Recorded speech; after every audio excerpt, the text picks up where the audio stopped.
going on, everybody? Welcome to Pillow Talk with Paul Goneau, episode 10. First little milestone here. My guest today, the 10th episode, man. It's pretty exciting stuff. Mazel tov. I hope it's just the beginning of, a long stretch of doing this because I'm having a lot of fun.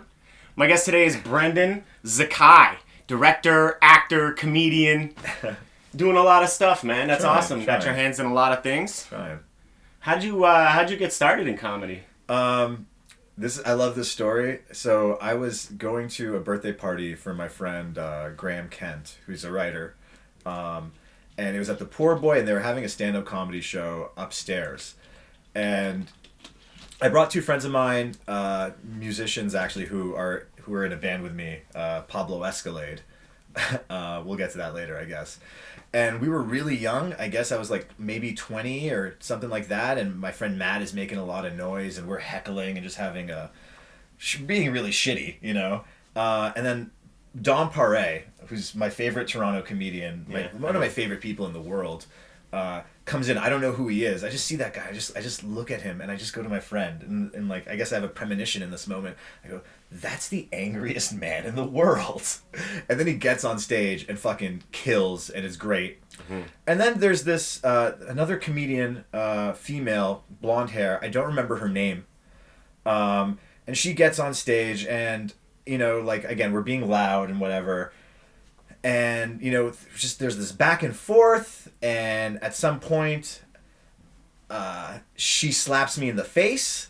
I think I'd said something to the effect, are you always this confident, or is that just the bleach seeping in from your hair? I don't know. Like, it was not good. Yeah. It wasn't a good joke. Yeah. I wasn't doing well. And so she slaps me in the face. The show gets called off, like, whatever, we're done. Don Paré comes up to me, he goes, listen, man, there's only two types of people who heckle. Assholes and people who think they can do better, and I don't think you're an asshole. Oh, and that, nice, and I guess like that was the moment. He's like, "Come back next week with 5 minutes, and I'll put you on." And that's how it all started. Like, I have an origin story, so to speak. That's awesome. Yeah. That's cool. So that's it. So yeah, that's really cool. I don't know if you know this. Fun fact: the first open mic I did was at your show at Cherry Cola. No shit. Yeah, man. Yeah, I had been going to like Second City for a bit. Nice. And I think the week before, like Matt Duffy and Peter Alexander were guys that were in my class at the time. Okay. And so Duffy went with Peter the week before, and so I came. I think it was like there was you, the people that I remember anyway. Dino, Matt, Alex, Bravo Danny. I don't know how to say his last name. Matt Duffy. Okay. Matt Duffy, It's Comedy Gold. Yeah, I know Matt. Yeah, you're just giving him a shout out. Okay. I feel like I'm responsible for all you kids because I think that was Matt's first open mic too. Yeah, it was. It was. So I'm the godfather. of all this. Okay. Yeah, cool. Man. That was really cool. I think the only person that did well that night was Rahil, and there was actually some dude that he does right. He fucking kills it, man. And there was some dude that was like really aggressive. And it was like, my first open mic, I didn't know if this was like a normal thing, but he just like came on and he was like, fucking slit your head off and use your skull as a bowl for my cereal. Like, he wasn't even saying things that were jokes. He was just being really like angry and aggressive. Okay. And it wasn't funny. And you're just like, I think you're flashing your phone or doing something. Buddy, it's time. He was on for like a minute. And that was like my introduction to. Was he a curly-haired blonde dude? Fuck, I can't remember what he looked like, man. He was a little. I remember him being a little chubbier, but I really don't remember who it was or what his name was. Do you know who it is? I think so. Who do you think it is? Was he like harassing some girls in the front? Yeah, he was. I remember that night. Yeah, I remember that night. You do, eh? Yeah. Fuck. Yeah, I didn't really know you that well. I think I said hi and bye. Yeah. Yes.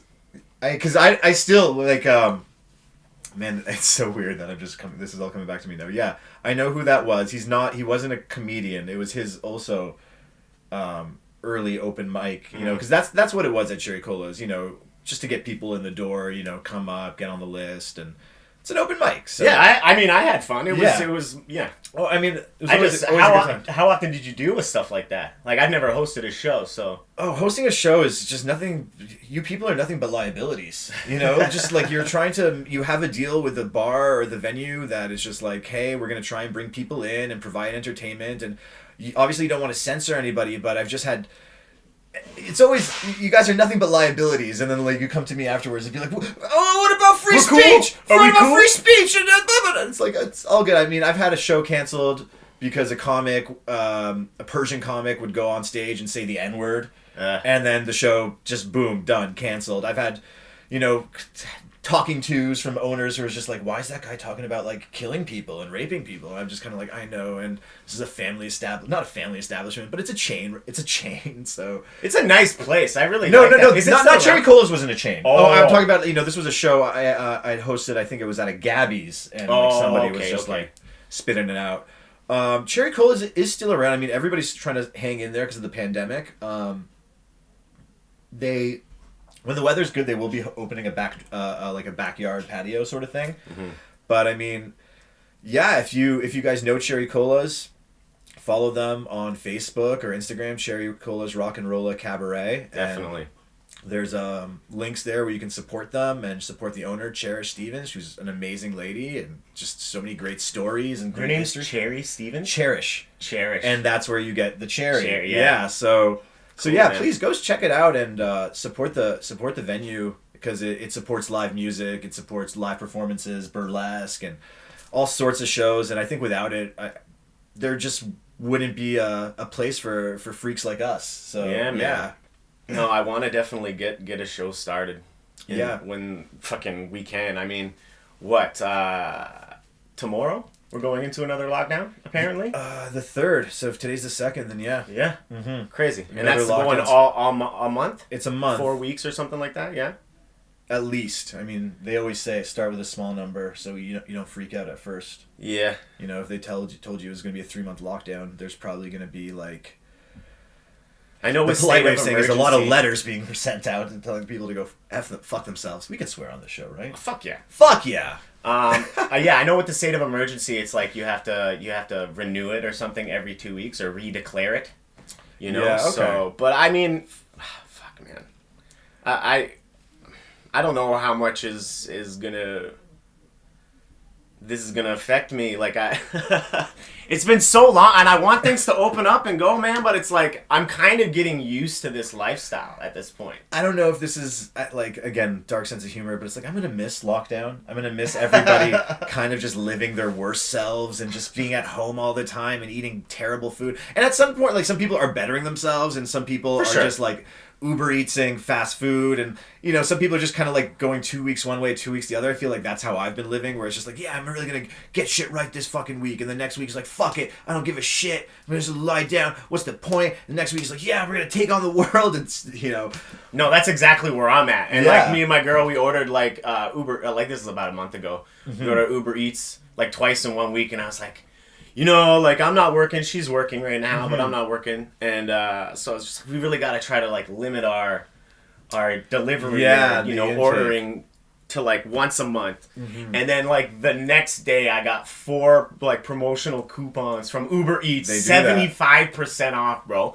So I'm ordering like 2-for-1 things, and I'm getting 75. I'm paying like $10 for like 2 meals. It's fucking like what's your favorite order in? Oh, fuck, man. What do we do the most? I like Popeyes or, I don't know, Broasters chicken and waffles. They're good, but I haven't had them in a while. We just got a waffle maker, so we're not really ordering waffles. But I love waffles. Yeah, I don't know. I try not to order fast food from there. I usually get Pickle Barrel. Pickle Barrel. I'd get a nice Reuben. And then I'd get a waffle for like later in the night. I just throw it back in the toaster, and it's like 80%. I don't even think I have option for Pickle Barrel. I don't have options for Broasters chicken and waffles. Yeah, so nice. Nice. Get a waffle maker, bro. It's like a life changer, man. Yeah. And you can put like anything, like you have to buy peanut butter and jam sandwich in a waffle maker. You know what I mean? Like, I never thought of that. It is just a panini press. Yeah, really. With grooves. Yeah, exactly. Yeah. So like, do you make your own batter? Yeah. I'm sure you could get like if you were just really. They sell pancake batter in like a fucking like milk carton. Yeah. And I'm like, I don't know. Is like, am I gonna like just be like pancake batter, like milk carton waffles? I feel like waffles need to be special. Yeah. And I would want to like get a really high quality batter. Otherwise, I'm just gonna be like toasting this like chunky bread mix every day. It's honestly not. It can't be good for me. Yeah, I mean, any kind Not of... that anything... Yeah, I mean, most things are bad, right? Yeah. I think it's about informed decisions, though. It's like, for me, it's like, okay, if I'm going to eat some shit, I want to know it's shit. If I think I'm eating healthy and I'm being lied to, that's when I'm like... That's when I put on the brakes. That's when I get angry. I don't care. That fucked with me for a long time because, you know, I guess maybe in like 21, 22, and you're introduced to Alex Jones for the first time. And alarm bells are ringing in your head. You're like, fuck, they're going to put us in camps and all this other shit and the food, and they're turning the frogs gay, you know? So it's like... That was kind of good. That impression was actually pretty good. Okay. You gotta stay vigilant, you know? So it's like everything in our food is nutritionally deficient, and he brought in this doctor who's like, I can cure diabetes, and former NBA player Theo Ratliff to sell me some energy shakes, and I bought the fucking shakes, and because I was like, what's the point of buying orange juice if the orange juice is terrible for you, and they're just putting shit in it, and it really drove me nuts. So for a while, I was like, I'm just gonna eat gummy bears and fried chicken because I know it's shit. I know it's garbage, and no one's lying to me about it. Yeah. And then, obviously, you calm down, and you're like, holy shit, this guy's fucking nuts. And a lot of the shit he has to say is insane. But, there is something to a lot of the food we buy in the store is nutritionally deficient. And it's scary if you're, like, thinking you're buying, like, a pack of chicken, and it's just not chicken. Yeah, that's it. It could really erode the trust you have in your food, so... I was just hearing some shit about, like, I do some shopping at Costco because it's close. Okay. And I was just hearing some shit about, you know, because they, I guess, sell a lot of chicken. Yeah. And how they, like, raise their chicken farms are just... Are they bad? You know, some of the worst of the worst. I was literally just reading, so I'm like, you know, you got to reevaluate some things sometimes. Yeah. But I think the thing about Alex Jones is his delivery. It's like, I'm not saying some of the shit he says is legit. Some stuff is out there. Like, there's one, he's been on Rogan a few times. I think this was the last time he was on. And Rogan was just like, all right, man, slow down. He'd say some wild shit. Yeah. And be like, you know, and fucking Rogan be like, all right, hold on. Jamie, check that shit. Yeah. And he would, like, fact check it, and he'd be like, oh my God, like, this is, like, you're saying real stuff. And it's like, he needs someone, and Rogan said this, so I'm just repeating it, but he really... If he was to be taken seriously by people who aren't already a little into conspiracies and things like that, he needs someone like Joe Rogan to be like a filter, a moderator, or whatever you want to call it, you know? So I think the fact that he says some truths is like, you have to. In order for me to get you to believe something crazy, I have to lead you there with a bunch of truths. Like, we have to agree 2 + 2 is 4, right? Yeah. And, you know, they landed, and, like, you know, like, airplanes fly, right? And you know, the government lies to us, right? Mm-hmm. Therefore, the moon landing's fucking fake. Yeah, like, we get it. That's how we get us there, right? It's like, we're on the same side. I have to lead you there. So, it doesn't surprise me. But that said, I mean, I think Alex Jones started off as just kind of like a... His first thing was about, like, fingerprints tests at the DMV in Texas. Like, that's where he started off. Just, like, really low-key, like, small... And it just grew from there. And I think it's obvious there's big money to be made, because when you scare me, you get me to buy, like, $80 worth of powdered shakes. And it's...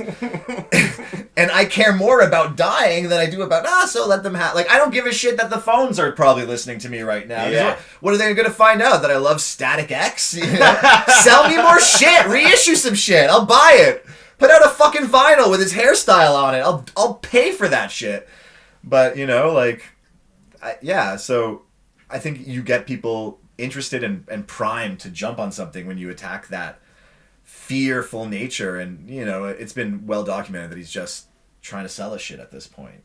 Yeah, I don't know exactly when it was, but I was learning about, like, you know, Illuminati, all these elitist groups. And that was really popular in, like, late 2000s. Yeah, I think it was, like, just after, like, 9/11, you know? And, like, he, like, snuck into, like, Bohemian Grove and, like, filmed all these, like, he had a partner at the time. Yeah? Who was that? I can't remember his name, dude, and I feel like an asshole for saying this, but he had a partner at the time and they both had different takes on what they saw there. And one of them was like, and you can like look it up. I mean, this is the worst. I'm not doing a great job. If I had my phone, I would do this, but no, that's cool. No big deal. But the partner was like, yeah, it's really weird to see them playing all these like childish little games and doing skits and hanging out in what seems to be a summer camp. Mm-hmm. And Alex Jones's reaction was like, these games and things are like the satanic thing. Yeah. And again, I bought it. Maybe not on the satanic level, but on the like, yo, let's do some fucked up shit, and then we're blood brothers. You know what I mean? Like if I saw you commit a murder and you saw me commit a murder, we're tight. You know, like we're boys. That's it. You know, if we did it together, and I feel like that was the sort of thing, like those initiation things in frats and stuff like that, where they all do that weird, fucked up, perverted shit to each other, and then that's it. They're boys for life. And I think there's a little bit of that in there too. I don't know. I could talk about weird conspiracies, but it's always going to be like, I believe, but I don't believe. They do it, but it's not Satanism. There's chemicals in our food, but they're not trying to kill us. They're spraying chemicals all over the world, but it's not mind control. You know, so I'm just a big-ass fucking apologist, you know. There's subliminal messages in our art and media, but it's not to prime us for terror attacks, so... Yeah. My favorite comedian ever, Patrice O'Neal. Hey. Before he passed away, he was always on Opie and Anthony a lot, and they talked about all this Alex Jones and conspiracy shit, and they were probably more into it because at the time you don't have all this like so much like hindsight to be like, yeah, some of that shit was bullshit, but like they were in the midst of it. And you know, to your point of like you wish he wasn't taken so seriously, a question that was posed to Patrice was like, well, if these guys are releasing all the secrets, why doesn't the CIA or the shadow government take them out? Mm-hmm. And Patrice says it perfectly. It's because for every truthful thing they say, they also stick marbles up their ass and look like crazy people. Yeah. And if I'm in power, I don't mind it because at the end of the day, I could be like, really? You're going to listen to this guy who sticks marbles up his ass? And those were Patrice's words to describe Alex Jones and David Icke and Farrakhan and all this other shit. For every true thing they say, they discredit themselves by saying something crazy and sticking the marbles up their ass. And Patrice is defending these guys like, just because I stick marbles up my ass doesn't necessarily mean that 2 + 2 isn't 4. Yeah.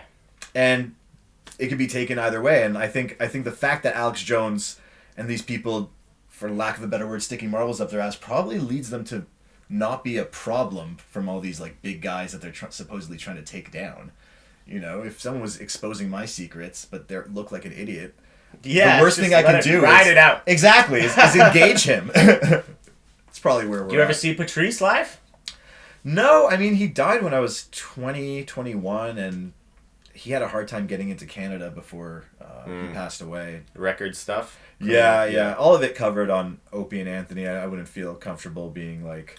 That's fair. I don't know a lot of his history, but I love his stand-up, and I love, like, just his attitude towards, news reporters and things like that. Just, like, the media in general and how he's just a... He would stick it to people on live TV, and I love that shit. Yeah. He, in so many ways, he taught me how to be a man. Probably before I was ready to be a man, taking his, like... bitch, go fuck yourself advice when I was like a 19-year-old nothing. And probably had no business telling anybody to go fuck themselves at the time. How old are you now, dude? I'm 30. 30, all right. Yeah. How old are you? I feel like you have to ask that question. 35. Okay, so are you buying CDs or vinyl? Both. Okay. Both. Okay. My CD collection is significantly larger than my vinyl collection, but... I think that's just a byproduct of when we were born. Yeah. And stuff like that. Yeah. When we were buying music. Because I have like you know those like liter size cases that you get for like moving. It's filled with CDs. Mm-hmm. And you know I'm trying to like clean up my place and get rid of things, and I've gotten rid of a lot of things, but I'm not getting rid of these CDs. I've spent way too much time and too much money, and I have too much equity in this to get rid of this Gorgoroth CD. I'm not getting rid of this fucking Gorgoroth CD. All right, I don't listen to Gorgoroth anymore, but I'm not getting rid of this fucking CD. All right, I spent $40 to have this imported from Norway. We're not doing this shit, you know. So, but that same reason is why I can't buy more CDs. Vinyl, I kind of get, like it's bigger, the higher fidelity. You can put it on the wall, and it's kind of like a piece of art. That album jacket, more so than the jewel case of the CD. Yeah, I actually heard like I'm not sure about 2020, But in 2019, I think that was like the first year that vinyl outsold CD. Thank goodness. In like whatever, how many years, like 15, 20 years or whatever it is. Just crazy to me. That's great. But like you can't buy CDs anywhere, and like vinyl, the appeal of vinyl is just like, I mean, the sound quality is probably the best that you could get, and it's crazy because it's just like, you know, chunks taken out of a vinyl disc. No one should have bought CDs in the first place. You don't think so, eh? Yeah, I mean, you should have in that time because you needed something to like play portably as opposed to vinyl, but it was always a lower quality product. For sure. There was always a lower like. And they never fully disappeared, right? We could have, you know, really gone from vinyl to what we're at right now. Like they had mini disc players in between, like the MP3 players. They had they were hot. They were like the Sega Dreamcast. I think between like you needed something to get you from the tape and CD years to the MP3 years. From the 80s, 90s, 70s were just tapes. You know, the portable music as opposed to just radio. I mean, there was no MP3 at that time. So I get why you had to buy CDs, but I think from the year, which is the years I was buying CDs, from the year 1997 to 2008, no one really should have been buying those CDs. And like for real, like I think initially, like when CDs first came out, they weren't good for the music business. Because, like, a lot of labels, like, you know, big labels, well, most labels, just stopped kind of signing artists and bands, groups, whatever. And we're just kind of, like, reprinting old stuff. Yeah. And that's how they were making a lot of their money, just like people that had it on a different format. Oh, yeah. So many Do you know what I mean? best of, so many compositions, so many re-releases. There was a lot of that really shit. Didn't do anything. Yeah, I So, do like, remember that going into Sunrise Records and just there being more best of racks than there were just metal racks. And, like, yeah, I mean, that was really only. I had hopes, man. There was one left in Square One, and I had hopes it was going to last. And talking to, like, some people that work there, it's like somebody bought, I guess, Square One. Like, it went under new management, and they like, were trying to ask double for rent, basically. Sunrise Records? Yeah. I think I saw one so recently in, like, an outdoor strip mall. There's definitely not one around here. I fucking miss them, man. I can see a place that if they sold vinyl and memorabilia would have a good reason to exist.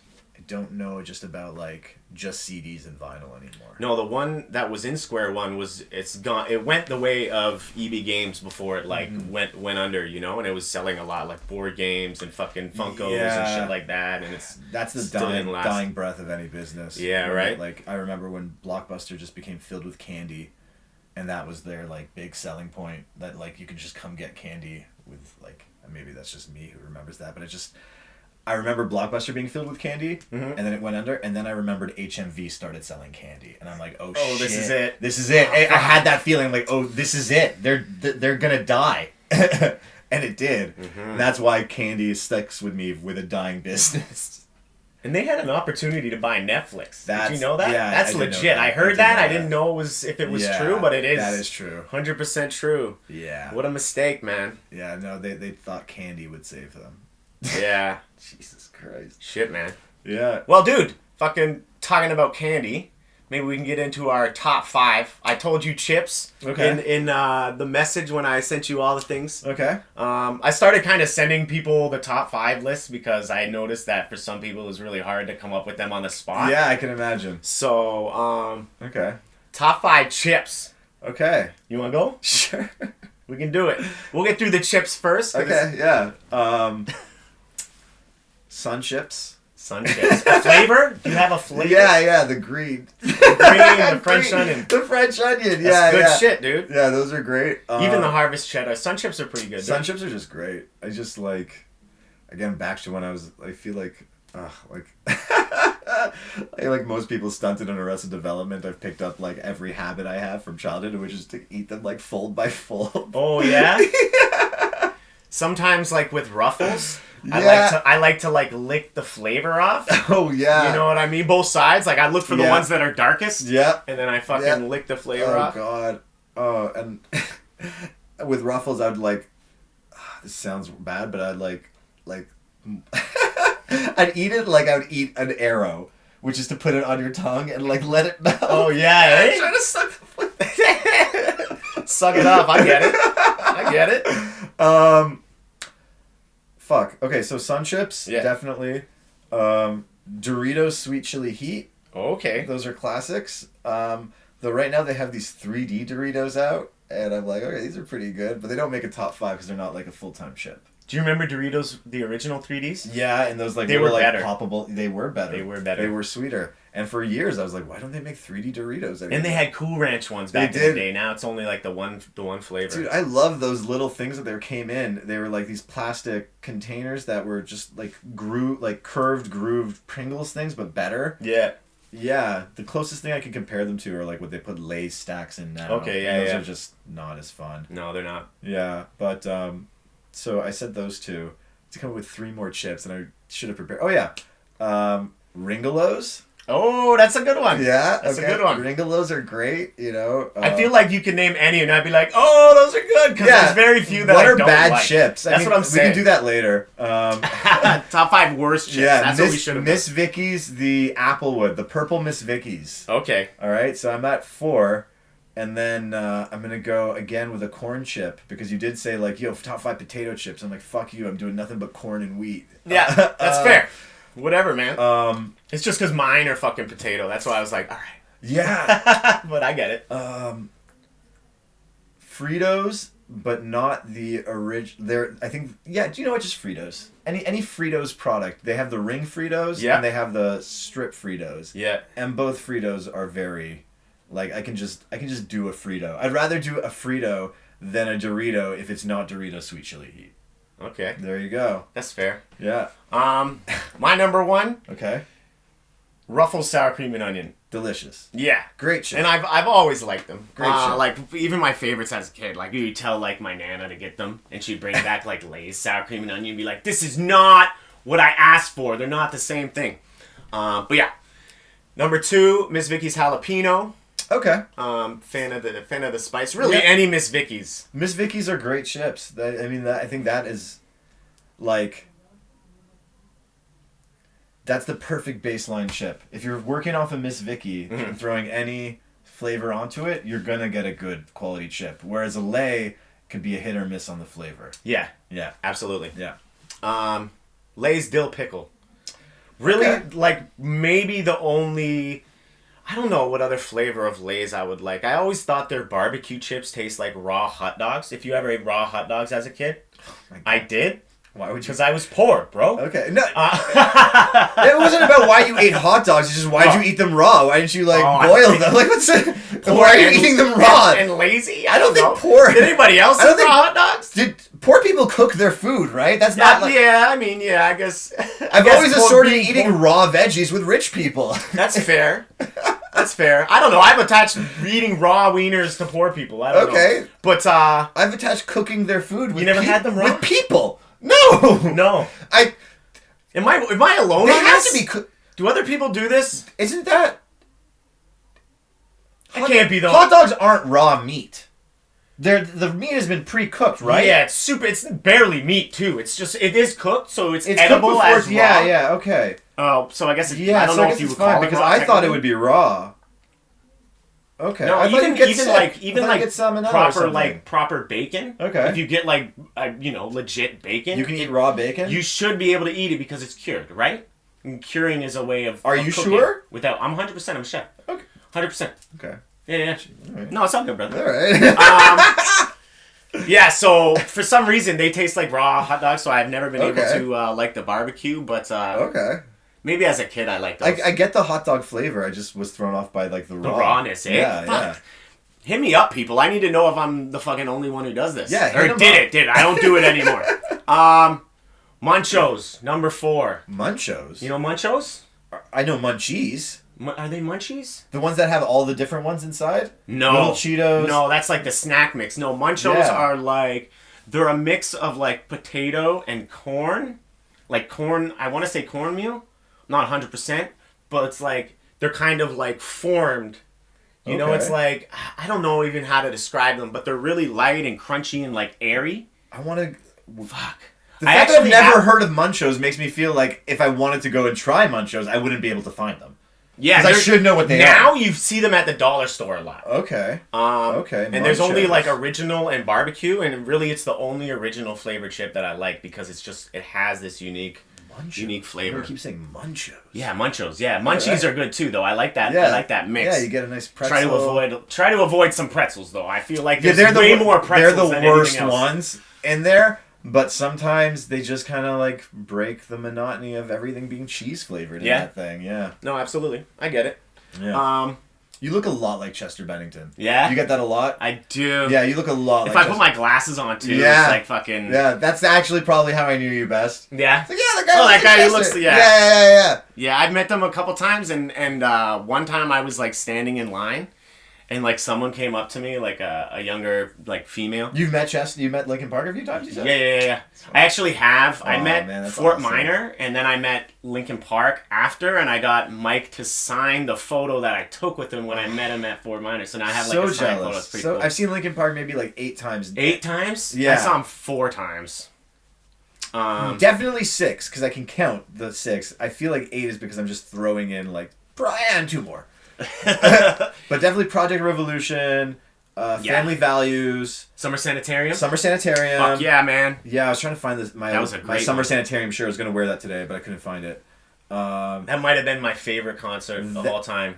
At the time, I loved every band. So did I. If there was a band I liked least, it's because maybe I was only 13 and I knew very little of Metallica. So that was probably the band I liked least, which, I'm embarrassed to say now, but it's just, truth. Yeah, you're younger. It's truth, Yeah, it takes some time to discover some stuff. Exactly. And definitely saw them on their own just like 2 more times. Once at, I want to say Hummingbird. But I could be wrong. I could be making that up. Yeah, I think the last time I saw them, it was a few years ago. It was Project Revolution. The 2.0? And there was and there was Linkin Park, Dead Sea, My Chemical Romance, Mindless Self-Indulgence. How did I miss this? I love a lot of those bands. Fuck, yeah. I love Dead Sea. Dead Sea's like one of my favorite unsung underground They're so good, man. bands. I love Dead Sea. They have a cool look. They're so cool. I saw them at the first Family Values, and I think at a later Family Values. Yeah, they did one. You know what? 8. I think I seen him at a Family Values too. It was Amphitheater at the time. Was that the one? That was the second one. That was the one with Deftones. Fuck yeah, man. We probably went to a lot of the same concerts. Yeah, definitely. Shit, and I probably pointed out to someone first, I think that's Chester Bennington. No. When was the last time you saw Limp Bizkit? Because it's been a while. Like, were we talking about Summer Sanitarium? I think it was Sanitarium. Because they broke up after the first Sanitarium. They broke up after Sanitarium. I actually read an article on Metal Sucks. Do you go on that website at all? I think back in the day, I don't think I've been to it in a while. Man. I might if there's like an article on it. I only get my news from Metal Sucks. Okay. Even though they don't know me, I feel like shouting out Axl Rosenberg and Vince Neilstein. And Sergeant D, who's not with the fucking site anymore, but I loved his articles. Anyhow. Yeah, they did split up, though. They split up because apparently there was an article on Metal Sucks about how they... guy who's in a band now saw them in St. Louis and was throwing shit at them during the show, and then apparently like a week later they broke up, and that was the article, just that the guy said they were throwing shit at them. I remember... I don't know. I didn't see them since. But I do love later Limp Bizkit as well. No, I think they had, like, a couple phases. Because, like, around that time, I'm pretty sure it's this time, like, the first time Wes left and he started doing, like, so he had, I guess, some, creative issues with Fred. And left, started doing some side stuff. And then... Which I like Blacklight Burns. And then they got... I like Blacklight I don't like him as much as Limp Bizkit. I mean... But I'm just a fan of Wes Borland. Like, I love him. There are moods where you like turn this off. I need to hear just turn on some Blacklight Burns, as opposed to like Limp Bizkit, which it's a mood. It's like jump up, get up. They hype me up still to this day. They're the band I listen to most if I need to get like some energy and I don't have it. Oh yeah. Well, yeah, and then Wes left. They added Mike Smith, who was the former guitarist of Snot, and their singer had died. So he wasn't really doing anything at the time, and then they released Results May Vary. A couple good tracks on there. There is, and but I mean he's no Wes. I always thought it would have been good if he came back and they both state, like they were both guitarists. Okay. I think that would have been cool. But Wes is great, and he ended up coming back, and then I don't know, but I saw them once with Smith and twice with Wes. And, like, obviously, like, Wes is just a performer. Like, last time I saw him, it was in Quebec, probably about 10 years ago. They do, like, a Woodstock. It's called, like, Woodstock Un Bus or something like that. I don't know how to pronounce it right, even though I'm French. I can't speak it. I would love to see Limp Bizkit, even today. And they only tour around Europe. I've seen, like... Yeah, like that. Never in North America. They've only been to Quebec, probably in Canada, like, the last 10 years, only 2 times. You know? And, yeah. Yeah, I only saw them at Sanitarium. They were good though, man. They were good. And I remember fucking, like, at one point, like, people were sitting down. I didn't see them because I was, like, on the floor. I was good. And they were just like, nobody fucking sits down on a Metallica show. And they were, like, telling people to jump from, like, level 2 down to the thing. And some people did. Oh, I don't remember. Like, I seen 13. People, like, hang dropping. I was there with my dad. Oh, shit. Your dad was into that? No, he was just my dad. That's was fucking 13. Awesome, He's like taking me, man. My dad... That sounds fucking dope, though. Yeah. If he's going to go to that. When I was 15, he was kind enough to take me to Finland for a metal festival called Tuska. I think it might have been 15 or 14. And we saw Opeth, Sonata Arctica, Amorphis, Him? Swallow the Sun. No, Him wasn't playing that. At the time, they were probably... They were like, they would have either... that was probably when they were at their biggest. Mm-hmm. So if they were doing a festival, they were probably one of the bigger acts or headliners when... Yeah. No. No, I seen them do you know the singer's name? Ville Valo? Yes, that's it. Yeah. And so he was like... He's very, like, laid back on stage, and he was, like, smoking while he was, like, singing. And, like, people started to boo. And I wasn't really enjoying their performance, to be honest. I'm not a super huge fan. There's a couple songs. But, I don't know them that well. They were always kind of, like, it was... Again, at that time, I'd transitioned from, like, the nu metal to, like, only true cult metal, you know, like, death and doom and stuff like that. So that seemed a little too soft. Yeah, he handled it really well, though. Mm-hmm. And, like, I have so much respect for him just because of how he handled it. That's awesome. And he was just like, oh, we're not scared of ghosts, motherfucker. That's what he said? Yeah. And he just continued doing exactly what he was doing before. I get it. Boo. Yeah. That's awesome. That's really good. I might have to steal that. Some musicians are really good at that. Like, Protest the Hero. I saw them open for Limp Bizkit and Korn. When was this? At Arrow Hall. When was this? Oh, buddy. Fuck, I don't know, man. I want to say 2007, 2008, sometime around That's then. Not fair. I should have been there. Why do I not know about that? And, like, nobody knew who they were. Like, I'm from Ontario. Okay. Where's Arrow Hall? I feel like if you're from Ontario, Arrow Hall International Center. Okay, yes. Yeah. And, saw Deftones there. People were just booing them, too, and he fucking... Like, after they finished a song, he like, if you have some shit, fucking throw it at us. And he, like, embraced it and shit. And then he jumped in the crowd. Like, after everyone was booing him, I was like, nice. I fucking love these guys. Nice. Like, I love that shit, man. Nice. Just embrace. That's how you do it. Open for Bad Religion and Anti-Flag. They were the first act. And that must have been, I want to say, 2003, maybe 4. Yeah. I saw Bad Religion once. Haven't seen Anti-Flag. And oddly enough, Anti-Flag turned me that day. I'm like, yeah, man, these guys are awesome. Yeah? Yeah, I listened to them afterwards. I didn't know them before. Yeah, that's dope. I love when that happens. It's not often that, like, when you're, like, see a live band and you don't really know what's going on and there's just, like, the cacophony of all the noise and the people and it's very hard to, like, really be like, oh my god, this band's amazing. But that Anti-Flag turned me, and then when I saw Swallow the Sun in Finland, I thought, these guys are fucking awesome. And I've seen them in, like, a bunch of different countries just by accident. I saw them in Israel, I saw them in Canada, I saw them in the States. And I keep running into the guys just, like, because they usually were the opening acts for Catatonia or something like that. And, yeah, the Swallow the Sun guys were really, really nice. The Bad Religion show that I went to was fucking, like, the oddest lineup. Metric, Limp Bizkit, Metric, Bad Religion. How do you keep seeing Limp Bizkit in shows? Like, yeah. fuck! This was the Quebec show. Kind of getting mad a little bit. This was the Quebec show that I went to the last time I saw them live. I just keep seeing a bunch of great fucking shows. And it was I've seen Korn a bunch, I've seen Linkin Park a bunch, I've seen Deftones a bunch, Limp Bizkit sadly only once. I'm jealous of how many times you've seen Linkin Park. Mudvayne, maybe twice. I think it was only once at Sanitarium, and that's another concert I really, really, really want to. Wish I was a little older when I saw some of those shows too. Yeah. Being like only like take it in a little better. Because I was like, I think my first. I mean, I'd been to concerts before, like as a kid, but I think the first concert that I got to go to that I want to see this show was Family Values, and it was only a few weeks after my, I want to say 13th birthday, and then a week later I saw Alien Ant Farm, and I remember the date. That date I remember. I don't remember the Family Values date, but I remember November 7th, I saw Alien Ant Farm at the Opera House. Green Wheel opened for them, and I think Hoobastank opened for them. Or maybe Hoobastank was the headlining act the next time I saw Alien Ant Farm. I don't, again, it's getting a little... I seen Hoobastank once with Linkin Park. Yeah, I saw them there too. Seen POD a bunch of times. Yeah, they were there that They were there show. that time. And was it Story of the Year too, right? Is that who those four people were? I think so. Again, like that one, just off the...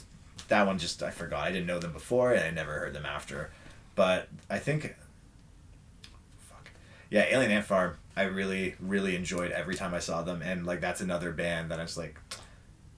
Really, really love that album, Anthology. And even a couple other songs off those albums. Yeah, like today, to this date, one of my favorite covers is Smooth Criminal. It's a great, And like, honestly, one of the most punk rock things I've ever seen, especially considering they are not punk rock, is from Alien Ant Farm. In that video These Days. Yeah. Have you seen that shit? Of course. I mean, of course. Come on, and this is legit. For people that don't know, they kind of crashed the BET Awards by performing on top of the roof as artists and guests were arriving on the street below. Yeah, I mean... Cops got called. Dick move. But I love it. Some of the artists fucking appreciated what it was. Like Snoop Dogg was getting into it. I can't remember all the other ones. I don't know where I saw like the behind the scenes or whatever, but apparently they were on there for like 2 hours just playing These Days over and over again. So as much as like you enjoy like have enough footage to film a 3.5 minute music video, I'm sure you have 2 hours of being like, fuck this shit. Fuck off. Just play the same song. Yeah, because if they started, I guess, playing a bunch of different songs, people wouldn't get annoyed and call the cops, or maybe that's why they did it. I don't know. I mean, I think they needed footage for the video, and they just had to get, no, we didn't get it all this time. You have to get coverage, and even though, that's fair. Weird. A lot of takes. I'm kind of like ignorant to that shit, but yeah, dude. Let's move on to favorite Limp Bizkit song, since we're kind of on the topic of that. Oh fuck. Okay, so I prepared for this one. Yes. I did prepare for this one, and I feel like I have to like go album by album and like pick ones here and there. Okay. All right. So off $3 Bill Y'all. All right. Definitely. I mean, 3 contenders right off the head. Pollution, Counterfeit, Nobody Loves Me. Those are my favorites too, dude. Yeah, those are my favorites on that album. Those are the best songs on the album. I like Leech too. Yeah, I like I think out of all the Limp Bizkit albums, that's the one I can listen to start to finish and not complain, because I think it's like heaviest, it's rawest, it's like, I think that's like, if you were to ask them at the, like, I mean, it's obvious to say this, like what their intention were as Limp Bizkit, I think that would be the closest to. I wish they stayed as that band forever, but you know, so definitely Pollution and Counterfeit. I think will make Counterfeit. I'll put in whatever. That'll be the single. That'll put in the top 5. Maybe those guys will make it the next round. Next album, Invisible Other, Significant Other. Yes. Yeah. And Together Now, obviously, is fucking amazing. Rearranged. Yeah. Some other... Those are the 2 favorites on that album. I mean, Break Stuff is nice. I think there's another one that's... That bass line from Rearranged is fucking... I love Sam Rivers. I think that's why Sam Rivers is the... I think is the reason that band's so amazing. Yeah? Yeah, he's the unsung hero of the band. I mean, he really is. He's so underappreciated. He keeps everything cool and funky and moving, and you know, you just listen to Counterfeit or Pollution, he's doing a lot of the heavy lifting. Because Wes has always been a little bit more like of a performer, I think. Performer and a little more. They were never technical. It's always about like nu metal is always about using the guitars to create like atmosphere and less rhythm. You know, it's like you listen to like Boiler, which again is going to jump to the next album. Yeah. Which just listen to the guitar bits like. And then again, when you hit the chorus, like boom, boom, boom, it's like again, it's not like like it's like Wes is adding like soundscapes. Yeah. So again, I'm gonna go with Counterfeit. I'm gonna go with help me out again. Rearranged. Yeah. I'm gonna go with Boiler. Yeah. All right. Even though I have to give shout outs to My Generation and Rolling and My Way, which My Way is one of the best music videos for it's nothing special. Like a lot of bands have done hey, let's just throw in a bunch of costumes and do like whatever. Yeah. But for me, at like, again, 13, I'm like, this is funny. I like it. So My Way is great, but it doesn't make the top 5 because I got to try and like get a little bit of everything in there.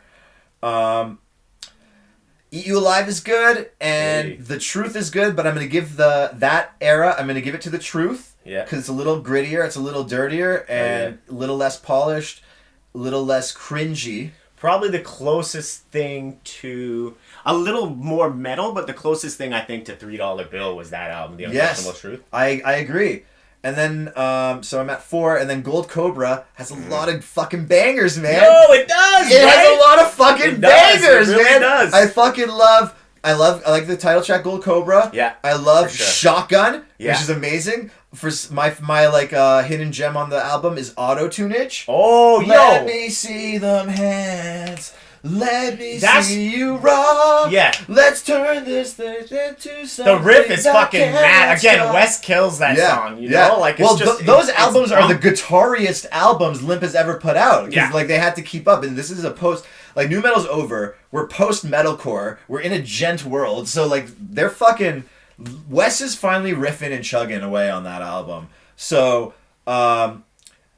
I want to say Shotgun because, like, I love that song, but I also want to say Auto-Tunage because that's, like, a more personal pick. Yes. So I'm going to say Auto-Tunage, even though if I had to, like, do, like, an air guitar, like, fucking, like, lip-sync metal drag, you know, like they do lip-sync and drag. If I had to do, like, my metal version of drag, I'd be doing it to Shotgun, you know? Everybody runs from the sound of a shotgun. Yeah, I love that album, man. And it was kind of, I guess they recorded another album with Cash Money, but there was some bullshit legal shit, and I don't even know if that album's ever going to get... I don't know if that's the case. Is that the Stampede of the Disco Elephants? I don't know what... Yeah, if what you're telling me, if it... fucking stuttering, man. If you're correct in that it is a Cash Money album, yes, I doubt we'll ever see it. Yeah. Yeah.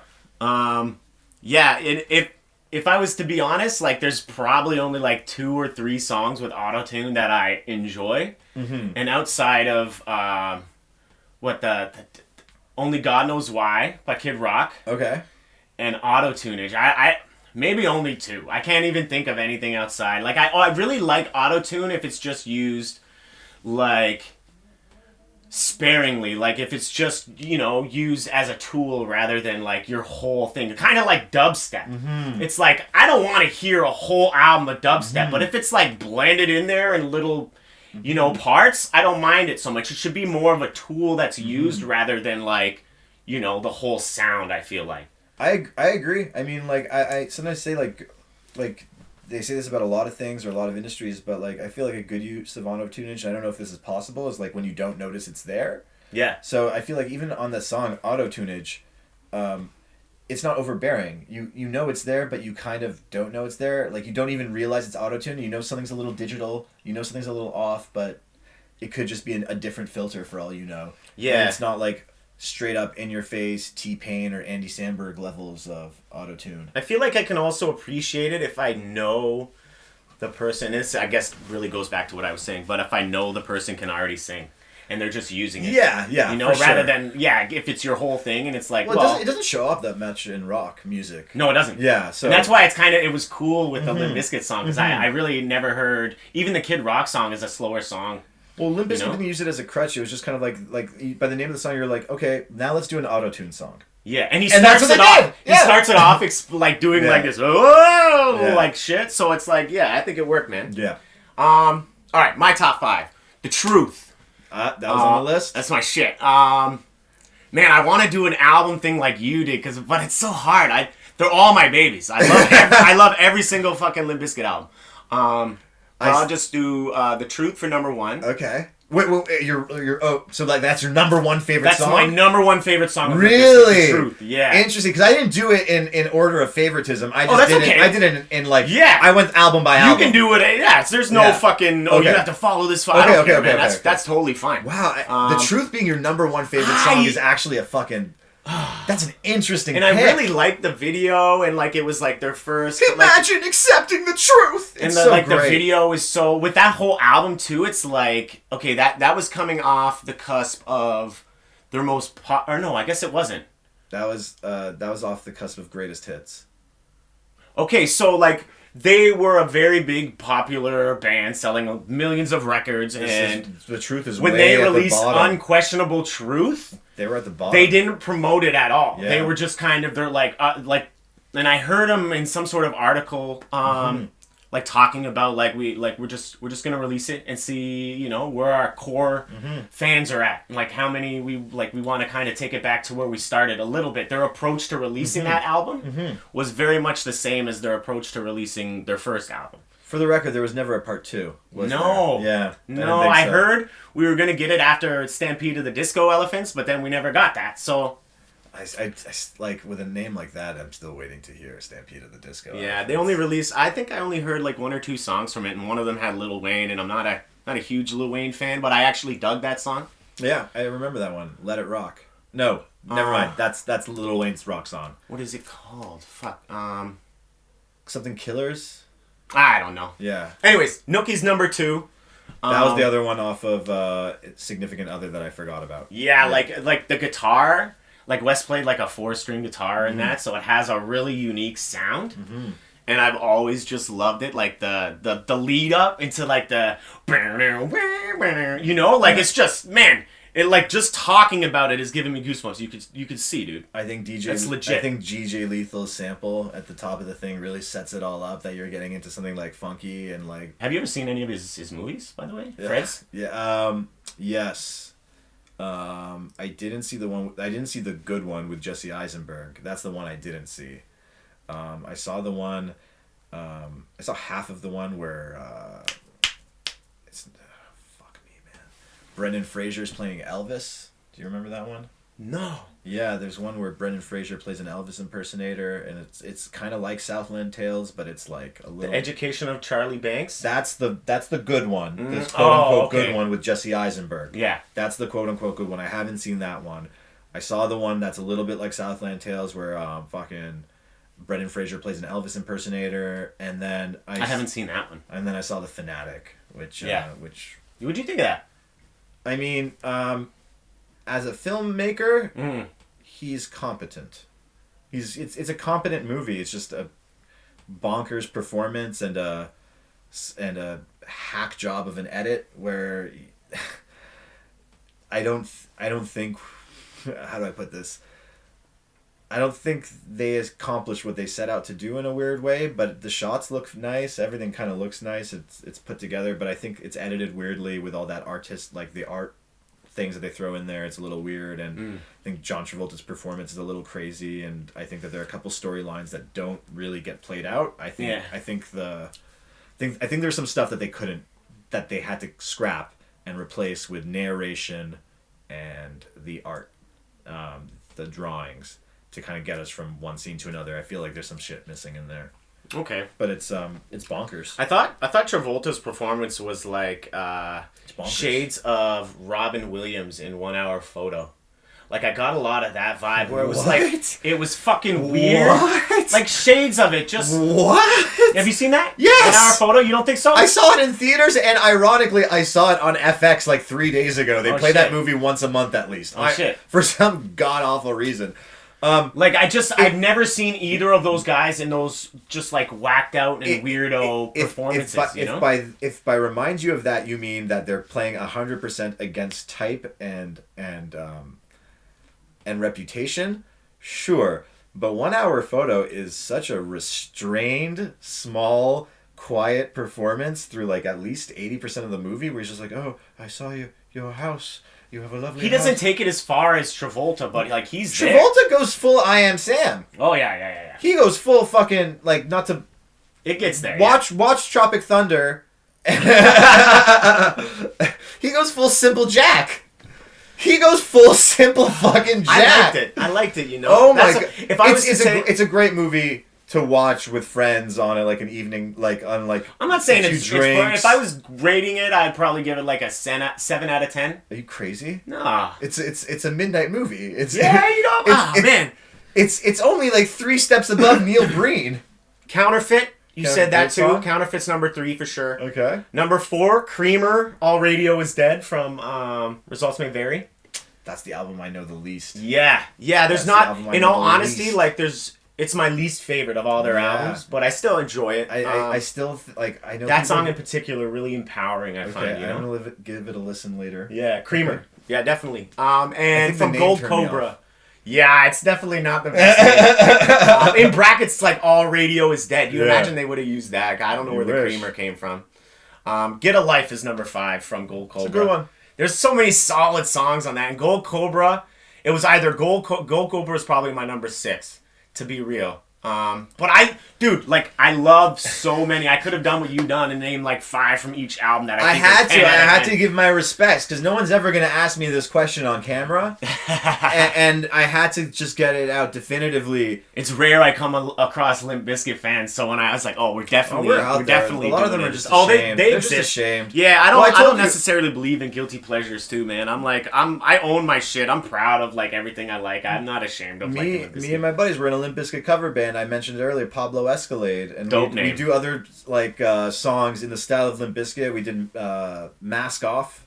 What did you do? I was a singer. Nice, nice. Yeah, nice, dude. What was like the song you closed with? It would always be "Break Stuff." Yeah. That's a classic. That's a fucking pit starter for sure, dude. I mean, it was all covers, and I say Limp Bizkit cover band because I'd say that's the biggest inspiration, and we did the most songs of theirs. But I mean, we did Smooth Criminal, and we did a few like Taylor Swift songs again in that like new metal style and stuff like that. Yeah. For real.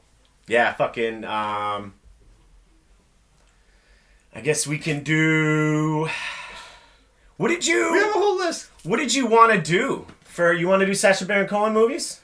I don't even think he has 5. He does. He does? And there's 5. I can go through mine. You go through yours and I'll make some comments. There's probably only a couple more. I looked because I didn't know if I even knew 5. Yeah, I'd go. Okay, you go, and I'll just talk about the man himself afterwards. That's fair. All right.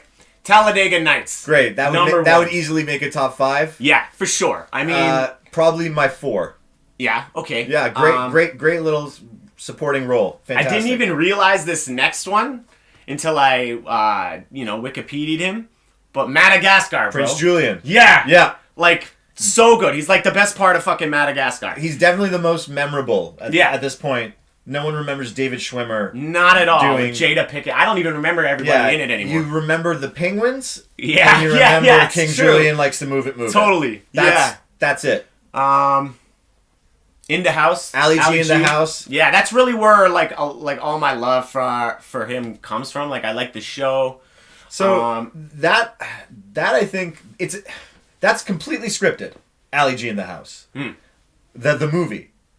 You know what I'm talking about? Yeah. That's completely scripted, and I think that plays the least to his strengths. You know what I mean? It needs to be like that in person sort of like hidden camera, playing a character up with real people. Did you see Bad Trip? No, but I do want to. It's love not Eric bad. Andre. All the scenes with those people, like the hidden camera stuff. Yeah, not the non-actor. Like there's like kind of like a script they follow to kind of stitch the scenes together, but that's garbage. Really. I think all about which is what they did great about Bruno and Borat, and I think they really missed in the house because you watch In the House and you're like, wait, is that Martin Freeman? Never mind. You know, like I'm. It's cute. It's very British. It's more British than anything else he's ever done, I think. So I love the show a lot more. And for sure. I love his American show a lot more. But I feel like that Ali G in the House was a bit of a misfire, but I understand it.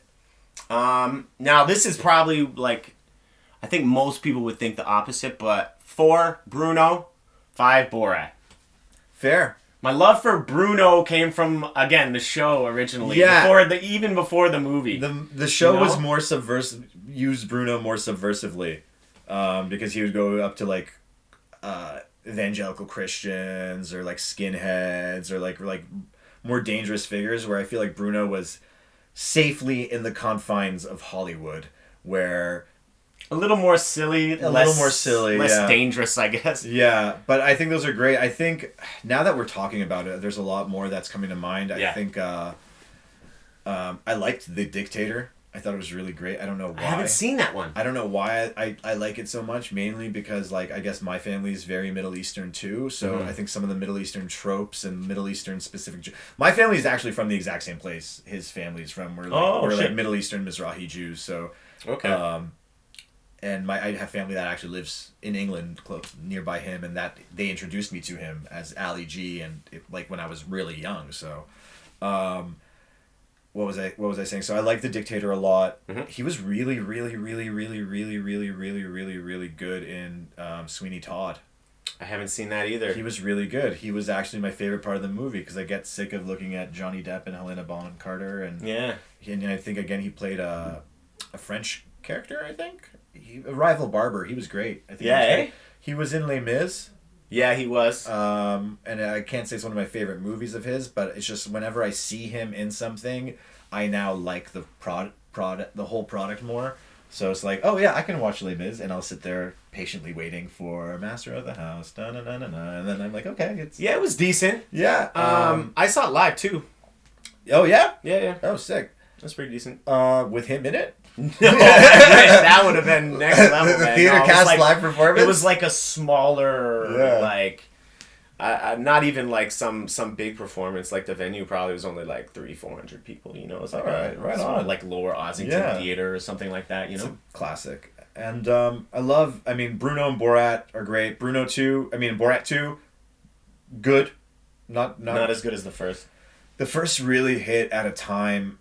Either it was in my life or in like I think in like America, the time of America, where like everyone was ready. Everyone like was jumping up and down. It became like a huge cultural phenomenon, and I mean it's never going to compare to that. But I think it was good. I mean he even had a smaller role in the movie compared to his daughter in this one. But if I have to say This Is America, it was fantastic. The Showtime series, and I know he worked with a lot of great comedy people, like Nathan Fielder, who is another one of my heroes. I was gonna say like if it wasn't Nathan Fielder. You know Nathan Fielder? No. Oh wow. Okay, so if I can introduce anybody to some great content, please go on your streaming services, whatever it is. If you have it on cable, I have Rogers. I know I could just say Nathan For You. Watch Nathan For You. It's a great. It's another sort of like he's playing a character, talking to people on real life on the street, and the conceit is that he's went to business school, graduated with really good grades, and he's here to help small businesses, stay competitive. And his ideas are just absolutely asinine and crazy and really out there. I don't want to give anything away because I never do it justice. I'll check him out. Yeah, please do. So he did work with Nathan Fielder on that thing, and he worked with a bunch of other people. I mean, his American show, when he first came over in early 2000s or mid-late 2000s on HBO, that was with Seth Rogen and Evan Goldberg. Okay. Yeah, they contributed, so he's always worked with the best, and yeah, he's just kind of like, I think we share a birthday. I mean, that's cool. That's how much I'm like this. Like, I just look up to the... I share a birthday with DJ Jazzy Jeff.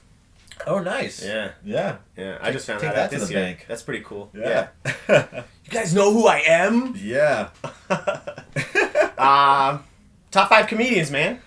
For someone who does comedy, I fucking hate comedy in a really way. Eh? Yeah, like there's no like again, I host the shows and you just watch people, and I guess you just watch people do the same thing so often, and you're just trying to like just watch people work things out. But I mean, I can't say I say that, but I say that like jokingly. It's just like ugh.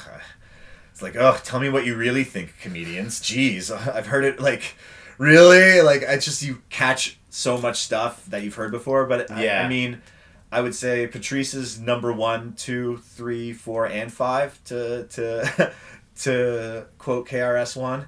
But let's go with Patrice O'Neal. This one is actually going to be really hard for me. I want to say David Cross, but that's kind of a lie.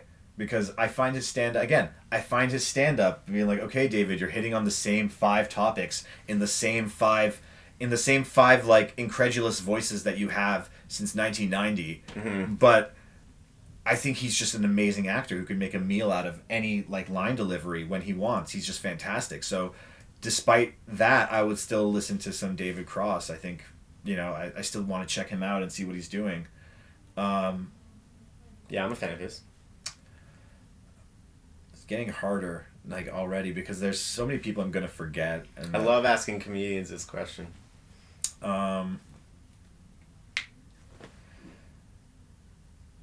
Chappelle is an easy one because he's kind of like comedy royalty at this point. Yeah. And I've never had that feeling that I described earlier with like, oh come on Dave, tell me what you really think. Yeah. And I think he's always done a really good job of like being relevant, not wasting our time with stock jokes and stuff that. I think Chappelle is really good. I would have said I mean I don't want to be too PC or too not PC, but I would say Louis was a great comedian and comic mind, and his behavior and behavioral problems or personal problems, however you want to describe them. Unlike David Cross, I'm not as familiar with Louis' acting or directing. I actually never checked those out. Never watched his show. Never watched Horace and Pete. I never watched that movie. I guess no one watched the movie that they pulled, but I did enjoy his stand-up. I thought it was great. Yeah. And then I want to just kind of like throw out a bunch of like a 3-way tie between like 4 fat guys. So I'll say give John Pinette, Fluffy, and the one who died recently. John Pinette also died, but what was it, Ralphie May? Ralphie May. Yeah. Okay, so this is the one that I know you didn't want to do. Okay. I'm curious who you picked for top 5 superheroes. Fuck. You can't come up with 5 guys. No, I'll do it. But I feel like a lot of them are gonna be like. All right, we'll start with Gambit. Hell yeah. Because like he was always like on the X-Men TV show. A lot of this is gonna be influenced by the X-Men TV show of the 90s. That's a great show though. He's always like Monsieur, and he's always trying to get with Rogue, and he's like so he's hilarious. So we'll throw Gambit in there. He plays with cards, and I always have a thing with playing cards. I love playing cards for some reason. I just like the feel of shuffling them. I like doing card tricks. I can't shuffle for shit. Oh really? Yeah, you're quick. Are you that guy that's like? And you can do all like the twists with your fingers and shit like so that? I'm trying to get better. Okay. Yeah, so I can get him down, but then to like stack him back up into that upward shuffle kind of takes me like, like a little like trying to get the hands in. And yeah, I just love magic, like Ricky Jay and David Blaine and. You ever been to Niagara Falls? Yeah. Greg Freewen, you ever see him down there? No. Dude. I'll check it out. Absolutely check him out. Right. Yeah, he was on Fool Us. I saw him twice. The first time he hadn't been on that show, and then the second time I guess he got a little more popular up there. I know Chris from he has his own theater. I know Chris from the Sentimentalists here in Toronto. He's been on Fool Mysterion. Us. Yeah. Yeah. I know Jay Sankey. I don't know him personally, but I know he's also Canadian. I think he's from Toronto, and I follow him on YouTube, and he offers a lot of cool tricks. And he was on Fool Us. I want to get Mysterion on here. Actually. Yeah, you should. You should. He'd be happy. He's an interesting guy. Yeah. Yeah, man. So Gambit. Fuck me, man. Can I do super villains? Or sure. Is that really against like? I don't care. Go ahead. Do 5 villains. You know what? Before you start, bro, let's buy yourself a little more time here. I have some Japanese snacks in here. Oh, okay. Yeah, I don't know. These are the smaller ones. The smaller ones always go last. I say fuck those. Just pick one. We'll fucking try them out. Try a Japanese snack. All right, this is oh, sweet. Galarian Ponyta. You fucking know what this is? Yeah. Bro, I'm so happy I have you on here. It comes with like a pamphlet that tells you everything in English, because obviously it's fucking... Oh, no, I don't know what this food is. I just know that this is a Pokemon. Oh, is it? Yeah. Yeah, see, I don't even know that. That's a Pokemon, guys. Galarian Ponyta. But yeah, I apologize. It's a psychic fairy type. We don't know what they are, but we can still try. That just looks like a chocolate... It looks like chocolate. Chocolate corn. Chocolate cookie corn. Oh, this is chips. Okay. It smells like sour... salt and vinegar. It looks like it's shrimp. I fucking hope not. Oh no. Okay. They're really hit or miss. They look kind of like they could be good though. Why is it? These are fantastic. Do you get like a snack box from her like every month? Absolutely. From where? Japan every Tokyo time? Treat. Tokyo Treat. Okay. Yeah, that's what I've been getting so far. I usually get one like every 2 months because I don't go through them. I just basically use them for here. This tastes like chocolatey cereal. Yeah? There's like barely any seasoning on that. Well, you know, the Japanese, they're not big into seasoning. They're good. They kind of taste like a mild all-dressed almost. Just regular potato chips, basically. Yeah, kind of like a salt and vinegar sort of thing. Oh, these are really rich. Not bad. These are definitely, I think, the better of the two, though. Are you more of like a sweet or like when you munch? Sweet. Sweet, yeah. Yeah, I love gummies. I'm not really a big fan of candy, but I like chocolate. You know. I like candy. I like it stale. Sometimes I'll buy candy, open the bag, just let it sit for a few months, so it gets nice and hard. I don't know what flavor this is, but pretty damn tasty, guys. Okay. All right. So, where was I? Gambit. Did you say something after Gambit? I don't know. Magneto. Oh, yeah, that's where we were going. Okay. They're not going to be 5 villains. Okay. But I'll choose between them. Superpower people. Yeah, you can include them. Go ahead. Magneto's awesome. He is. I've always had, like, when, like, he controlled the metal in the first 2. X-Men? Yes. Even the third, even though it kind of was whatever. That's when it started to go downhill, but that one is still decent. The first 2 were great. First 2 were good movies. The third was just, like, fun-ish. I like the second, the second one started, I don't know if you remember, but it started with this amazing scene with fucking Nightcrawler just breaking into the White House. Yeah. Yeah, they did that was so... I wanted him in the first amazing. one. And that's then amazing. It was like the first thing you see in the second. I was like, thank you. I feel like I'm just going to end up choosing people from the X-Men universe. That's like the only thing I've covered. Do it. Top 5 X-Men, bro. Let's go. Okay, that I can do easily. Surprisingly. So Gambit, Magneto.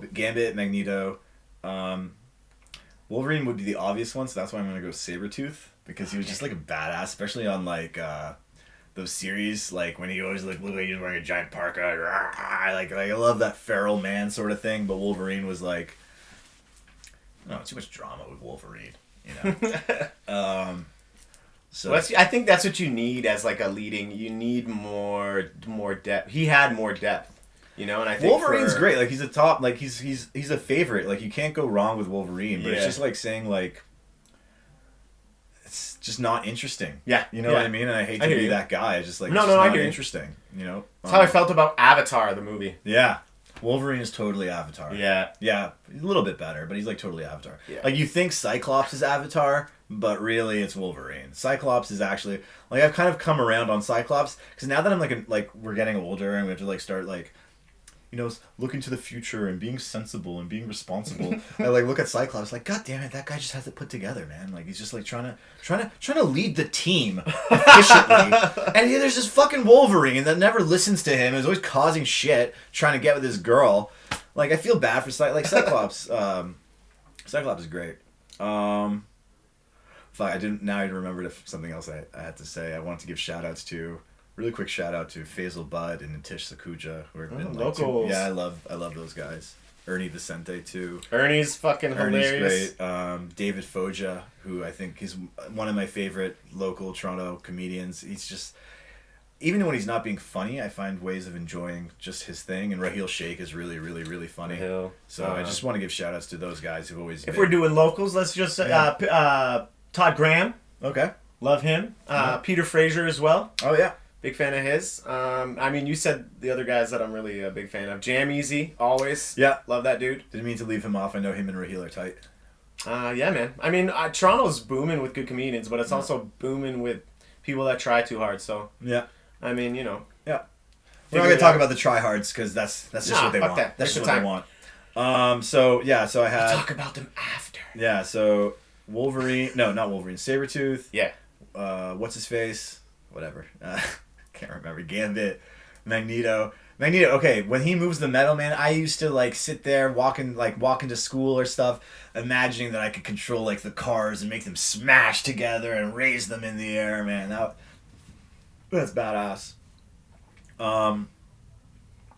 Nightcrawler. Hell yeah. Yeah. Fun to do a German accent. Fun to like...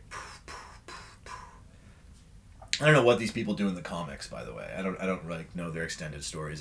I mean, you saw the show. I mean, that's a great show. X-Men, that fucking cartoon from the 90s. Mm-hmm. Phenomenal.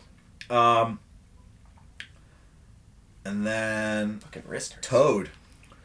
All right, Toad. And not just like, I don't know why, because Toad in the comics and Toad in the cartoons has always been like a weird, meek, kind of gross, like Gollum style creature, whereas in like the first X-Men movie, he was played by Ray Park. He kind of made him like this like urban city ninja sort of thing. And then I just thought about it a little bit longer. I'm like, wow, like having that jumping ability and like really springy legs and being able to like crouch and contort and all that stuff, I'm like, that'd be really fucking useful. So I'm gonna throw Toad in there. I think he's like a little underloved. Yeah? Yeah, I'm throwing Toad in there. I think Toad... I'm a big Toad guy now that I'm thinking about it, man. Right. I wish I could just like hop on walls and like kind of like... It's like being Spider-Man but without the webs, kind of, Yeah. Except you get like that like spitting gunk that he like spat out. I think if I had one thing, like, I mean, there's so many things I'd like, but if I was legitimately faced with all my options, I would probably pick... invisibility, bro. Really? Yeah, I just feel like there's so many things you could do with it, and it's pretty much like it's a pretty villain power to have more than a hero power. But an actor, you could use it. That goes against everything that I value. Have you seen Invisible Man? Bro? No, but I heard it's really good. Yeah. You gotta check that out. Yeah, but as an actor, I feel it goes against everything I value. I'm like, I just want to be seen. I got you. Honestly, if I had to pick my own power or create my own power. Honestly, I'm going to go with a completely different vibe, and I think you'll like this. Because I saw some things in your place that would lead me to believe that you'd be into this. My power would be that combined of a boggart and a Dementor. Oh, shit. So I, like, when it's just like there's this eerie feeling you get when the person's around, and, like, no matter what, as soon as they get close, that person in your brain just becomes the thing you're most afraid of. And you're just terrified. It's like, and you're like, you're a giant fucking bear! Ah! And then I get, like, while you're, like, paralyzed by fear, I could just go, because you're, like, freaking out. You're paralyzed with this fear! Or I, like, suck your soul out. But I don't know, maybe that's just, like, the teenage goth in me that's just like, I want to be a Dementor. That'd be kind of cool, though. Yeah. I feel like anything, give me anything, really, but... Yeah. So what have you been in, man? We didn't really we talked a little bit about it earlier. What have you been into? Like what could I find you on? 12 Monkeys, that's what it's called, that show? Again, I feel like goofy saying it because, like, when people are on a show, they're like on a show, like they're on every episode, like the kid who plays Pyro in the X-Men movies, like that's his show, 12 Monkeys, you know. So I'm not. I was on it. I was on it for a day. You know? Okay. I was on it for a day, for an episode. You know, I was there just to kind of look mean and get killed really fast. Well, that might be nothing to you, bro, but I'm jealous. Oh, I want to get there. I appreciate that. I think that's definitely something that you should be proud of, even if it's just it's step by step, right? You know what I mean? For anybody, even in comedy or for whatever, I mean, it's easier said than done. But you always have to remember that, like, wherever you are now, you of 10 years ago would be like, fuck, amazing, you did that, you hosted a show there, or you were on this show here or something. And, whatever opportunities you get, you probably had to beat out, like, whether it's an audition or just, like being booked on a comedy show. There are, like, a bunch of people who want those 10 minutes, who want those 5 minutes. And you got booked, so you got to be proud of yourself. So absolutely, man. So it's hard, you're always kind of looking outside and, and forget everything that you just did. So I appreciate that. So yes, I was on an episode of 12 Monkeys. I was on an episode of a show called Private Eyes. I think it's a Canadian show. I was on an episode, and it was actually, this one was a nice part of a show called Wayne. Yeah. Being done by the guys who made Deadpool. Not who made Deadpool, but who produced and wrote the Deadpool movie. They like shifted onto this show called Wayne. That's cool. I know of it. I haven't checked it out yet. It was a YouTube original series for some reason, and then now it's on Amazon Prime. I feel like there was a couple other shows. Fear Thy Neighbor, V-Wars on Netflix. I was on that for a day, again, just to look tough and die. You got killed? Yeah, I die a lot. No. Did I die, or did I just get a... No, you know what? I think what happened was the guy I was with died. He got shot, and I got arrested. Okay. But again, it's like, I'm just as expendable. They should have killed me. Yeah. Yeah, I remember that because, like, we had to, like, have these big-ass guns, and they were, like, rubber guns, and I think I was playing with my gun too much, and the director's like, switch his gun, and they gave me, like, a little small gun. I'm like, oh, I really wanted that big-ass shotgun. We look so cool. And it's just like, no, you don't deserve a shotgun. You're fucking playing around. Yeah. I guess I'm not giving anything away to say that I'll have a brief scene on Titans as well. That's sweet. And yeah, just a couple commercials here and there. Just trying to make a go of it.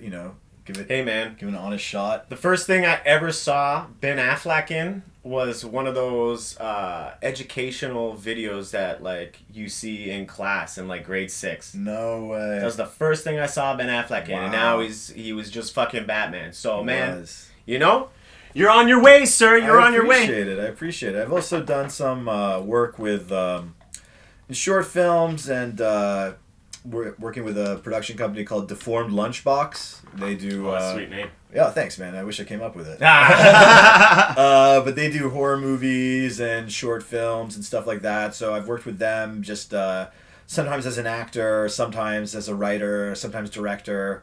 I shot some ads with them in the past little bit. I shot some ads for a podcast called Personalities, and really happy with those too. So just whenever I get the chance to be behind the camera as well, I'm kind of enjoying that. I shot my own short called Phantom with Jared Mitchell. Where could I find that? YouTube on Deformed. YouTube? Everything on Deformed Lunchbox YouTube channel. That's probably everything, Awesome. Probably where most of my work lies. There was some stuff on Pumpkin Pie Comedy, but that's really old. And yeah, I mean, the shows I mentioned are there. The music videos would be somewhere out there too, and stuff like that. I mean, I've been trying to make a go out of this for a while now. It kind of adds up. Dope, man. I'm definitely going to check it out for sure. All right, so you should too. Like and subscribe shit. Deformed Lunchbox. I'm not with them anymore, but the door's not closed. Still love those guys very much. And like and subscribe to this, yo. Like, I never really ask. Yeah, Pillow Talk. But, like, I get some views. And motherfuckers don't like and don't subscribe. And it's like... I get benefits, the more subscribers I have, eventually if I get about, I think YouTube does 1,000 subscribers, then you can finally start monetizing. I already have the hours that I need. I'm just waiting on the subscribers. So, guys, fuck, man. Do it up. You're a fan of Brandon's and not mine. Fucking like and subscribe. You know, it doesn't matter. You don't even have to watch. Just do it for me. I'll suck your dick. Or not. All right, so this... Okay, it's a game. This is just what I've been ending episodes with, and it's a pretty fun game. Okay. It's just basically, it's not even really a game. It's just more like I read you a fucking card, and if you have a story... Just one card? Yeah, we'll do card. Okay. You'll read one, I'll read one. We'll do a few, and then get out of here. Okay. If you were a police officer, would you be a dirty cop? Absolutely. You would? Yeah. Easy. Yeah. I'm putting my life on the line for you. Dunsky. People. I don't think I'd be a cop I would automatically give me that feel option. Like a mad hypocrite. You didn't give me that option. If you were, all right, yeah, I guess. I mean, like, again, there are a lot of easier ways of making money than being a cop. And absolutely. Probably a lot of easier ways of feeling like a big man than being a cop. Except some people want to. I mean, I don't know. But I'd be dirty. Fuck it. I mean, like, here's the thing. Like, what kind of dirty? Am I going to kill somebody? No. Am I going to beat some dude up who didn't deserve it? No. But, like, if my local, dealer, is just not hurting anybody and wants to give me a little bit of something to just let him be. Again, we're all lucky I'm not a cop, Yeah, I mean, I don't think a lot... Like, growing up, for me, it was like... I mean, at some point in my childhood, I was like, I want to be a cop or a police officer or a fireman. Yeah. And, like, I just think with YouTube and how kids are, so engaged online and see all these videos that we just didn't see as a kid, there's very few kids that actually want to become police officers. Like, children of police officers, maybe, but, like, I just don't know, man. I don't know if that's a thing anymore. Yeah, it's not like something you, like...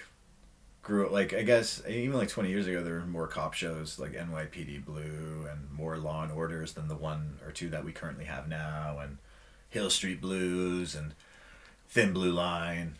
Like, I was raised in a foster home, right? Oh, really? And my foster dad, he trained to become an RCMP. He's a Jamaican guy, came to Canada, went to school to become an RCMP officer, and he was briefly in Winnipeg.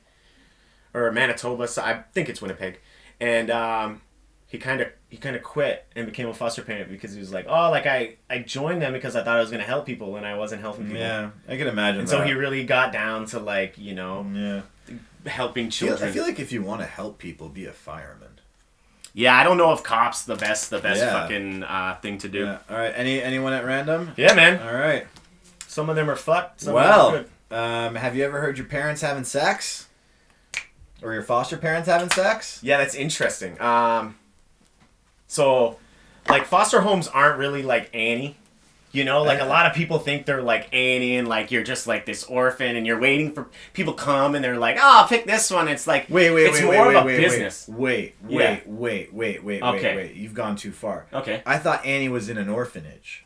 Yeah, she is. She's not a fostered hound. I thought Daddy Warbucks fosters her. No, he adopts her. Oh, I hear what you're saying. So you say foster home is not like Annie. I didn't even know that there was a foster home in Annie. No, and you're right. You're absolutely right. But when people when they don't know about foster homes, they always are like, so like Annie. So that's why right off the bat I was like saying that. But no, you're totally right. Yeah, I figured a foster home was like a temporary home to keep you out of an orphanage. It's I guess temporary. But most people that are like, it's all about wardship. Like, Children's Aid Society, like, they have different things. So, like, sometimes you'll be in their care, but they're not fully your parent. Okay. And so there's different statuses that you can have. Yeah. But there's one where it's like they are your parent and that kind of thing. So, but that's not adoption. No, not really. Yeah. No. Interesting. So, yeah, it was just like I had the same four brothers for... And I was around foster homes, but the one that I say is my foster home is the one I was at last, because I was there the longest. Okay.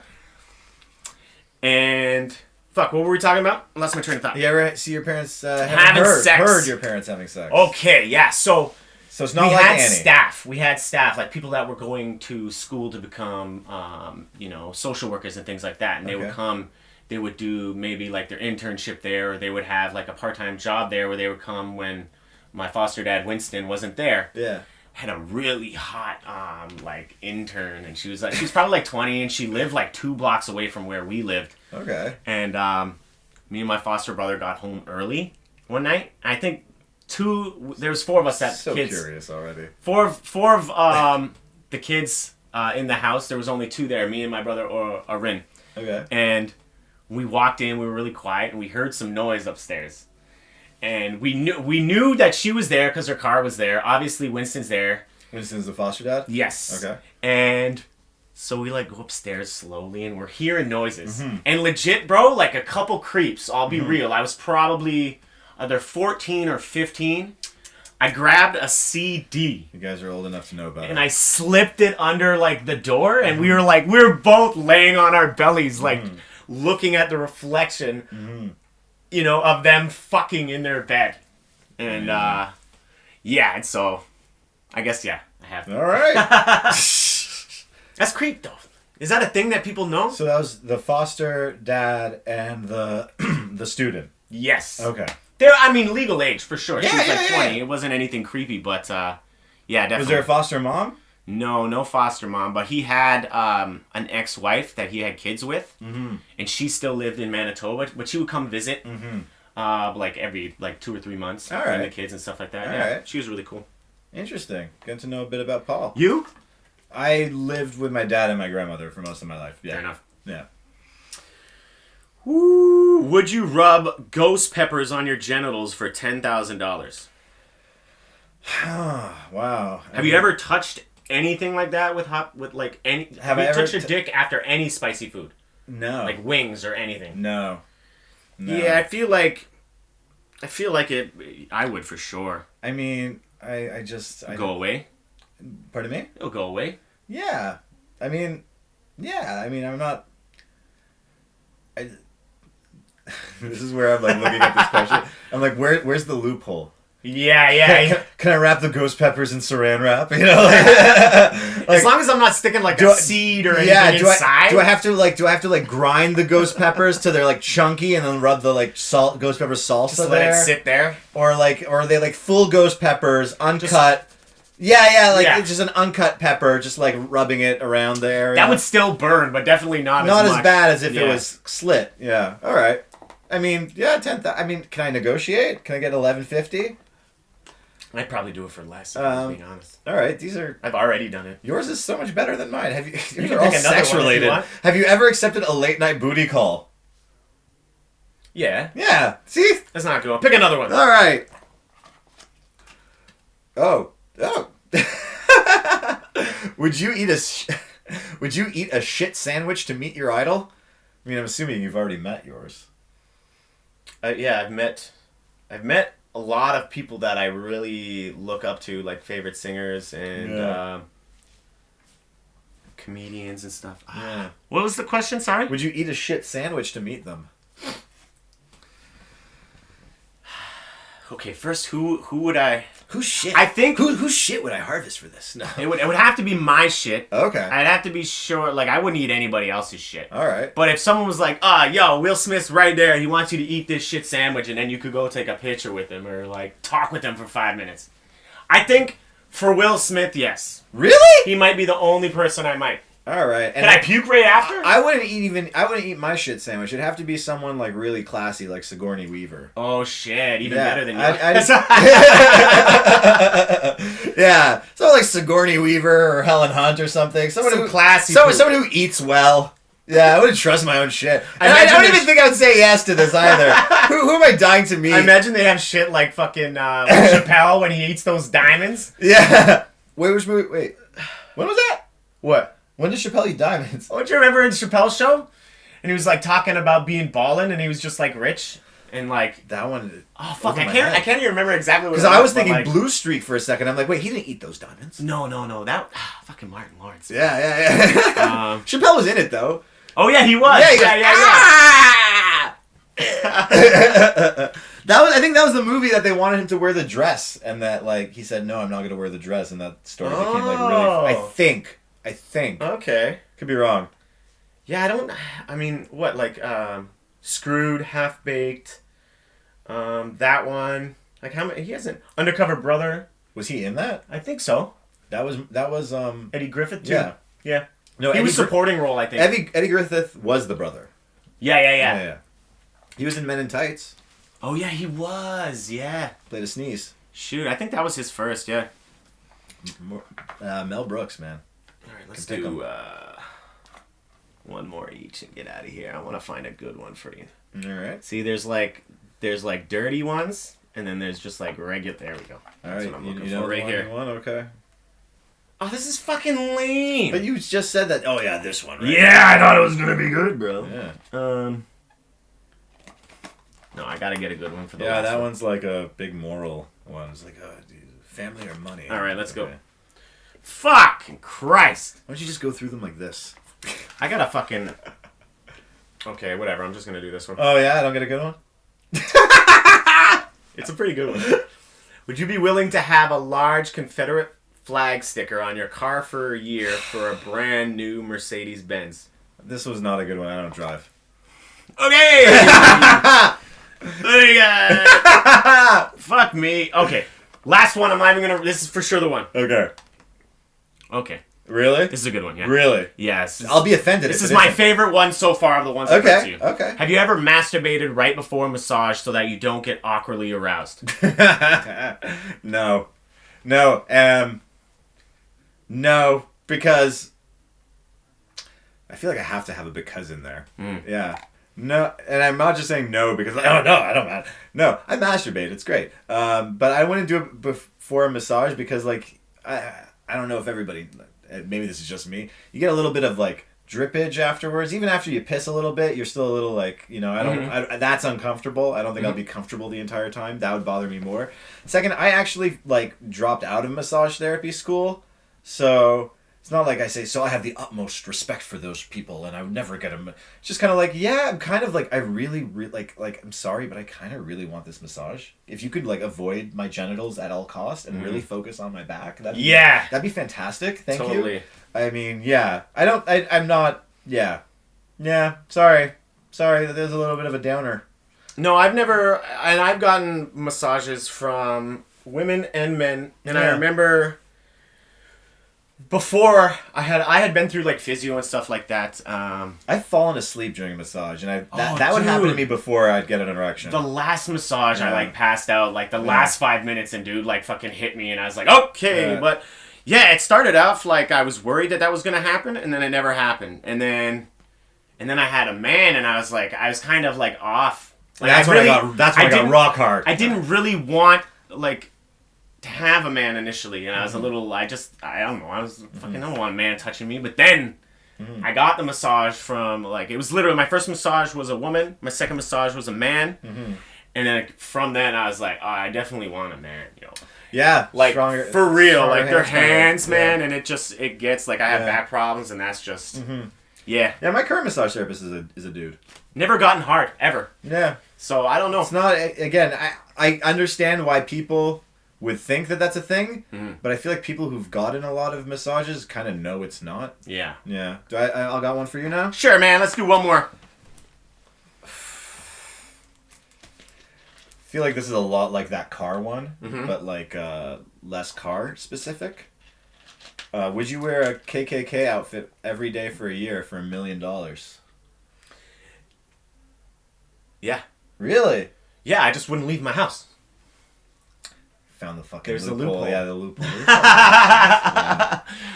Yeah. Yeah, I mean that seems like I definitely would never go out for a split second in something like that. Like I'm so anti that. Like I feel like I'm upset now because in my mind I've already turned on. I've passed on the $1 million. I'm like, no, I've turned it down. And then you found the loophole. I'm like, damn it, I could have had $1 million. That's what I'm feeling right now.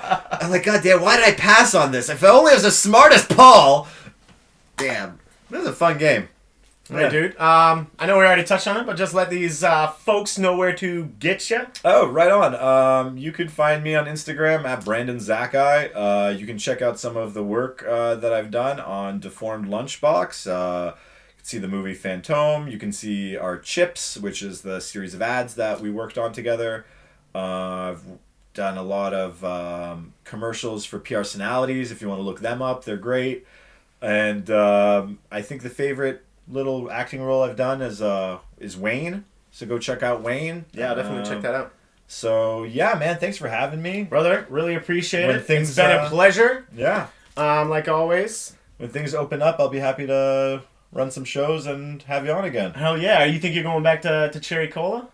Yeah. I mean, if it's still there. Yeah. That's really what I mean, right now I'm not making any plans because I don't know what's going to be there in 5-6 months or when the world opens up again. But I'd love it. I love Cherry Colas. Go support them and their GoFundMe and I hope they survive. That place is beautiful and fun and it holds a special place in my heart. Yeah, absolutely. This podcast is brought to you by Neon Light District. Hit them up. Use code PillowTalk to save 10%. And by The Great North Apparel. Hit them up. Use code PillowTalk to save 30%. I have some merch available. Appreciate the support. Definitely check Brandon out. He's a fantastic dude. Funny comedian. And thank you for tuning in. Cheers, guys. See you in 2 weeks. Peace the fuck out.